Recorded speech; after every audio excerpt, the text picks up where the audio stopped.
नमस्ते, प्रणाम। आप सबका स्वागत है हमारे YouTube channel update with Golu में। कल से ही एक सोशल मीडिया पे वीडियो वायरल हो रहा है जिसमें पवन सिंह और राजकुमार राव डांस करते हुए नज़र आ रहे हैं। ज़बरदस्त तरीके से डांस करते हुए नज़र आ रहा है। तो भोजपुरी के पावर स्टार ने दिखाया बॉलीवुड में अपना पावर।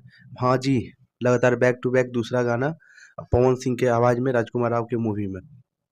पहला गाना वो स्त्री 2 में आया था और दूसरा गाना ये विक्की विद्या की वो वाला वीडियो मूवी का ये दूसरा सॉन्ग है पवन सिंह का।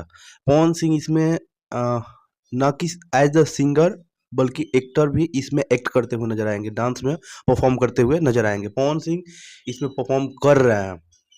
उस गाने में सिर्फ आवाज़ दिए थे, जो स्त्री 2 में गाना आया था उसमें सिर्फ आवाज़ था। इसमें परफॉर्म करते हुए भी नज़र आ रहे हैं राजकुमार राव के साथ, जिसमें साथ में है तृप्ति डिमरी जी।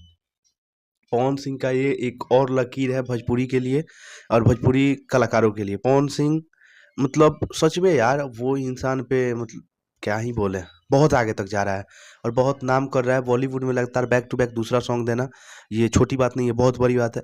बट कहीं ना कहीं दुख है कि पवन सिंह भोजपुरी में जो उनका देवी गीत आता था वो नहीं आ रहा है। इस सीजन में बस एक ही आया है और दूसरे का बस पोस्टर रिलीज हुआ है। रिलीजिंग डेट शायद 6 अक्टूबर है। कल दूसरा वाला उनका देवी गीत आएगा। बट अच्छा है, बंदा नाम कर रहा है, बॉलीवुड में झंडा गाड़ रहा है, अच्छा लग रहा है देख करके। तो 11 तारीख को जो ये गाना का क्लिप वायरल हो रहा है वो 11 अक्टूबर को रिलीज होगा। राजकुमार राव और पवन सिंह उसमें परफॉर्म करते हुए नजर आएंगे। ये है पावर स्टार का जलवा, लगातार जारी है पावर स्टार का जलवा। धन्यवाद।